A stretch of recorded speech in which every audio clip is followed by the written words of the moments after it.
Hi friends, எல்லோருக்கும் வணக்கம். This is Sivaji. Friends, video போகிறதுக்கு முன்னாடி என்னுடைய சப்ஸ்கிரைபர்ஸ், வியூவர்ஸ், ஃப்ரெண்ட்ஸ் எல்லோருக்கும் என் மனமார்ந்த நன்றிகளை தெரிவிச்சுக்கிறேன். ஃப்ரெண்ட்ஸ், இப்போது சமீபமாக பார்த்தீங்கன்னா இந்த ஸ்கேல்பிங் அப்படின்ற ஒரு விஷயம் வந்து நிறைய உலாவிட்டுருக்குது.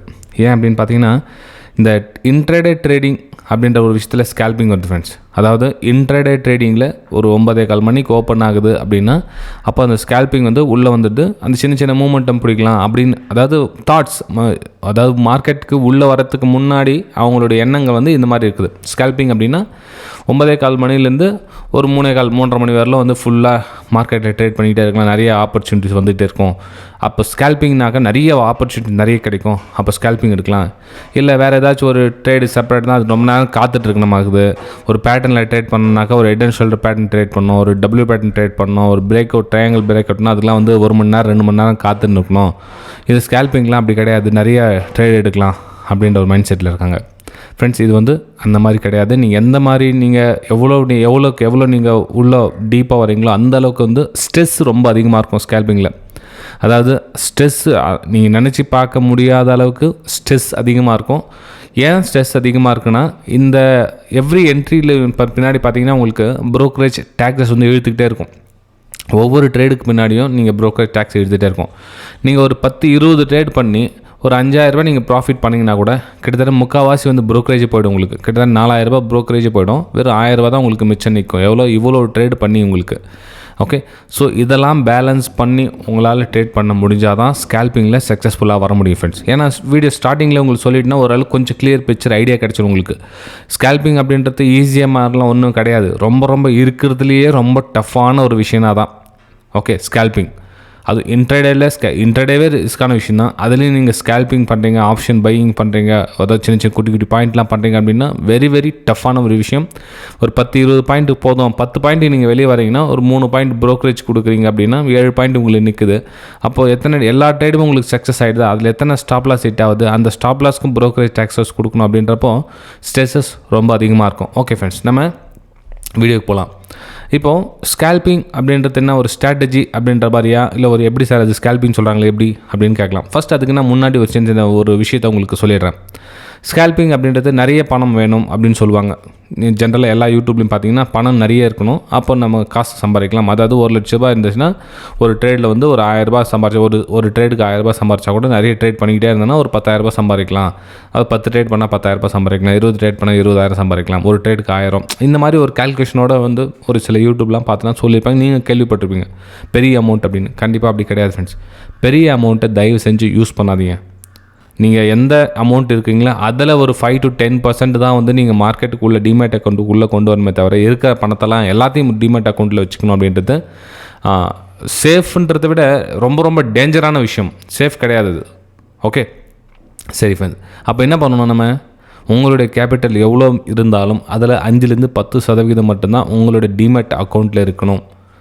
ஓகே, ஸோ அதை விட்டுட்டு எனக்கு ஸ்கேல்பிங் பண்ண போகிறேன் நிறைய அமௌண்ட், அவங்க என்ன ஜென்ரலாக என்ன திங்கிங்னா, ஒரு ட்ரேட் 2வது ஃபெயில் ஆச்சு, 2வது டபுள் குவான்டிட்டி, 3வது ட்ரிபிள் குவான்டிட்டி, 4, 5, 6 இப்படிலாம் போட்டு ட்ரேட் பண்ணலாம் அப்படின்றாங்க. கண்டிப்பாக அப்படி கிடையாது ஃப்ரெண்ட்ஸ்.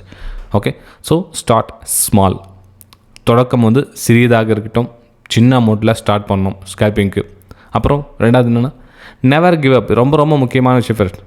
ஏன் அப்படின்னா, ஒரு சில விஷயத்தை வந்து ப்ராக்டிஸ் பண்ணிகிட்டே இருப்பாங்க. அப்போ வந்து அதில் ரிசல்ட் வந்து சரியாக பர்ஃபார்மன்ஸ் எதுவும் பண்ணாதுன்னு வச்சுங்களேன். ரிசல்ட் சரியாக பர்ஃபார்மன்ஸ் பண்ணாதுன்றதை விட இந்த 4 விஷயத்த பண்ணாதனால இந்த கிவ் அப் பண்ணிக்கிறாங்க. அப்போது கிவ் அப் ஏன்னா அந்த விரக்தி ஆகிடுவாங்க. என்னடா இது, இதில் சரியாக ரிசல்ட் வரலையே, இதில் சரியாக ரிசல்ட் வரலையே, அந்த ரிசல்ட் ஏன் வரலையே அப்படின்றதுல வந்து கான்சன்ட்ரேஷன் பண்ண மாட்டாங்க.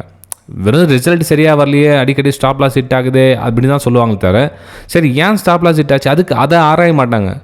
அவ்வளோதான். வேறு என்ன பார்க்கலாம், வேறு ஒரு யூடியூப் பார்க்கலாம், இல்லை இருந்தாலும் சொல்ல சரியாக இருக்கும், இல்லை அந்தாலும் சொல்ல சரியாக இருக்கும். இப்போ நீங்கள் 1000 யூடியூப் பார்த்தாலும் சரி, 1000 வீடியோ பார்த்தாலும் சரி, அப்போ நீங்கள் ட்ராக் பண்ண சொல்ல அந்த விஷயத்தை வந்து தெரிஞ்சுக்கணும். ஸோ அப்போ கிவ் அப் பண்ணிட்டால் மட்டும் உங்களுக்கு வந்துடுமா? அப்போது வேறு உங்களுக்கு அடுத்தடுத்த விஷயம் போயிட்டு எத்தனை டைம் கிவ் அப் பண்ணுவீங்க?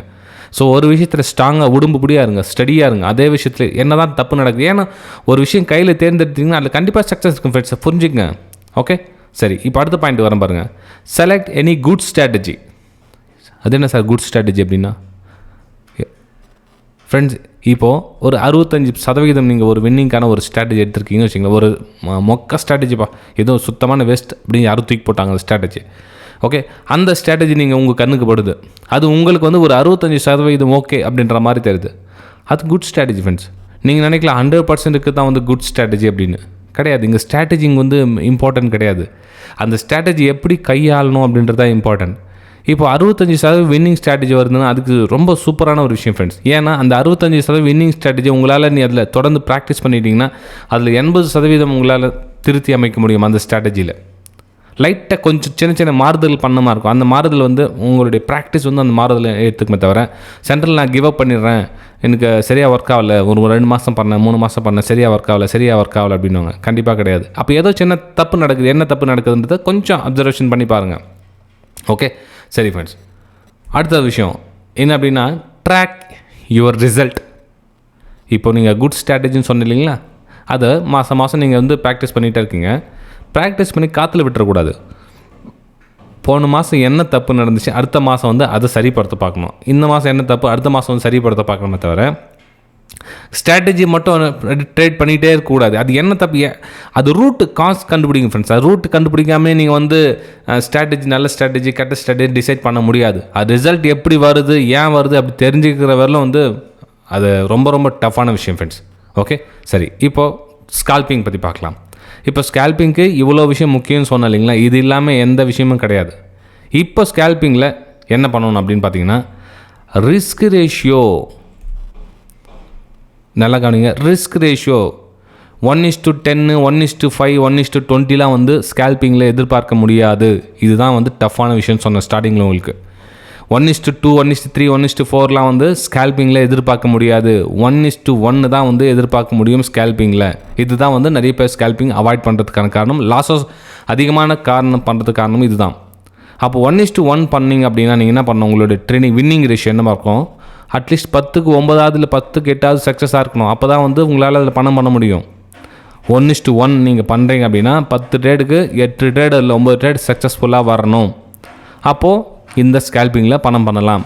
அது இப்போ ஸ்கால்பிங்கில் எப்படின்னா, ஒரு க்ரீன் கலர் கேண்டில் வருது, ஒரு ரெட் கலர் கேண்டில் வருது, ஒரு பிரேக் டவுன் ஆகுதுன்னா அந்த பிரேக் டவுன் வந்து எவ்வளோ தூரம் உங்களுக்கு ப்ராஃபிட் கொடுக்க முடியும். 1:1 இப்போ ரிஸ்க் எவ்வளோ எடுக்கிறீங்கன்னா இந்த ரிஸ்க்கு ஏற்ற மாதிரி தான் ப்ராஃபிட். இமீடியட் டக்குன்னு வெளியே வந்துகிட்டே இருக்கணும், உள்ளே போயிட்டே இருக்கணும். அப்போ 1 மினிட் சார்ட் மூவ் ஆகிட்டு இருக்குன்னா அந்த 1 மினிட் சார்ட்டில் என்னென்ன பிரேக் அவுட் ஆகுது, என்னென்ன ஒரு பர்ஃபார்மன்ஸ் கொடுக்குதுன்றத இப்போ நான் சொன்னேன் இல்லைங்க, இந்த 5-6 விஷயத்தை வச்சு நீங்கள் ஐடென்டிஃபை பண்ணதுக்கப்புறம் தான் நீங்கள் ஸ்கால்பிங்கில் என்ட்ரி ஆக முடியும். ஓகே, அப்போ ஸ்கால்பிங் இது ரொம்ப ரொம்ப ஒரு முக்கியமான தகவல்களாக இருக்கும். ஏன்னா இந்த ஸ்கால்பிங் பண்ண சொல்லி இப்போ சின்ன கேண்டில் வருதுன்னு வச்சிங்களேன், இப்போ இந்த இதில் பிரேக் டவுன் ஆகுது. எத்தனை டைம் வந்து இந்த மாதிரி கேண்டில் ஃபார்ம் ஆகிட்டு பிரேக் டவுன் ஆகிருக்கு, நான் எத்தனை டைம் எனக்கு ப்ராஃபிட் கொடுத்துருக்குறத ட்ராக் பண்ணுங்கள்.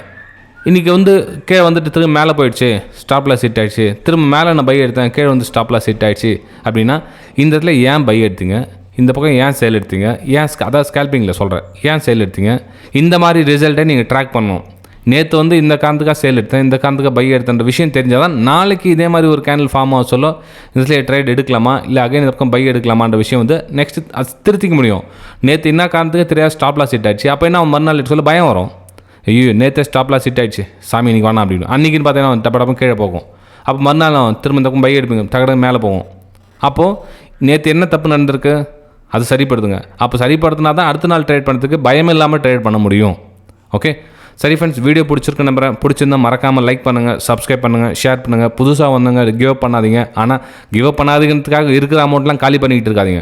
அப்புறம் இன்னொரு சின்ன விஷயம் ஃப்ரெண்ட்ஸ், இப்போது ஸ்டாப் லாஸ் ஒரு நாளைக்கு 50,000 60,000 லாஸ் பண்ணுறவங்களும் இருக்காங்க. அதாவது என்ன சொல்கிறதுனா அதோட அதிகமாக லாஸ் பண்ணுறாங்க. ஸோ அந்த லாஸ் பண்ணுறீங்களா, அட்லீஸ்ட் எங்கேயாச்சும் கொஞ்சம் கற்றுக்குங்க. ஒரு 5,000 10,000 20,000 செலவு பண்ணுங்கள், பரவாயில்ல, ஒன்றும் தப்பு ஒன்றும் கிடையாது ஃப்ரெண்ட்ஸ். சில நாலேஜ் கெயின் பண்ணணுன்னா எங்கே வேணாலும் கொடுத்து கற்றுக்குங்க, தப்பே கிடையாது. ஆனால் அந்த கற்றுக்கிறத அப்ளை பண்ணுங்கள். சும்மா அப்படியே காற்றுல விட்டுறது, ஏதோ ஈஸியான விஷயம் கொடுத்துருவாங்க அப்படின்னு நினைக்காதீங்க. அதெல்லாம் வந்து கண்டிப்பாக கிடையாது. 2 நாள் கிளாஸு 3 நாள் கிளாஸு, இந்த ஹோட்டலில் ரூம் போட்டு எடுத்து 25,000 ஃபீஸ் வாங்கி சொல்லி தராங்கன்றதுலாம் வேஸ்ட்டு ஃப்ரெண்ட்ஸ். தொடர்ந்து உங்களுக்கு லைஃப் டைம் சப்போர்ட் யார் கொடுக்குறாங்களோ அவங்கக்கிட்ட போய்ட்டு கற்றுக்கிற வேலையை பாருங்கள். கற்றுக்கிறதுனா என்ன, கையை பிடிச்சி சொல்லி கொடுப்பாங்களா, அப்படி கிடையாது. நீங்கள் தான் உங்களுக்கு ஆர்வம் இருக்கணும், கற்றுக்கணுன்ற ஆர்வம் இருக்கணும், மாதக்கணக்கில் டைம் ஸ்பெண்ட் பண்ணணும். 2 நாள் 3 நாளில் 10 நாள்லாம் எதுவும் வராது. சும்மா ஹோட்டலில் போய்ட்டு 50,000 20,000 1 லட்சம் கொடுத்து கற்றுனா அதே மாதிரி இந்த ஷோ காமிக்கிறாங்க, அங்கெல்லாம் போய்ட்டு ஏமாறாதீங்க. ஷோ ஆஃப் அது அப்படி எப்படின்னா, என்கிட்ட வந்து இந்த மாதிரி பெரிய பெரிய விஷயங்கள் இருக்குது, நான் வந்து சூட்டு பூட்டு போட்டு வரேன், நான் வந்து இப்படி இருக்கேன் அப்படி இருக்கேன், ஒரு இமேஜின் கிரியேட் பண்ணுவாங்க. ஒரு நான் சொல்கிறேன், ஒரு நந்து வர சொல்ல பேக்ரவுண்ட் சவுண்ட் போட்டு நீங்கள் பார்த்துருப்பீங்க ஒரு மாயை. அந்த மாயை உலகத்தில் வந்து அவங்க அப்படி இருக்கிறதுனால நம்மளும் அப்படி மாறிடலாம் அப்படின்னு நினைக்காதீங்க. அது உள்ளே இருக்கிற விஷயத்தை தெரிஞ்சுக்கணும். நீங்கள் பணம் சம்பாதிக்காதது அப்புறம் ஃப்ரெண்ட்ஸ், ஒரு ஃபீல்டுக்குள்ளே போகிறீங்கன்னா அது என்ன இருக்குது ஆராயுங்க. அது கம்ப்ளீட்டாக வேரோடு ஆரம்பிச்சதுக்கு அப்புறம் தான் உங்களுக்கு அது ரிசல்ட் ஐடென்டிஃபை பண்ண முடியும். இல்லை நீங்கள் எடுத்தோடனே பணம் சம்பாதிக்கணுன்ற ஒரே நோக்கத்தில் நீங்கள் கற்றுக்கினீங்கன்னா கடைசி வேலை உங்களால் கற்றுக்க முடியாது ஃப்ரெண்ட்ஸ். ஓகே, சரி ஃப்ரெண்ட்ஸ், ஜஸ்ட் இந்த விஷயம் ஷேர் பண்ணலான்னு. வீடியோ பிடிச்சா மறக்காமல் லைக் பண்ணுங்கள், சப்ஸ்கிரைப் பண்ணுங்கள். நம்ம அடுத்த வீடியோ சந்திக்கலாம். Thank you friends.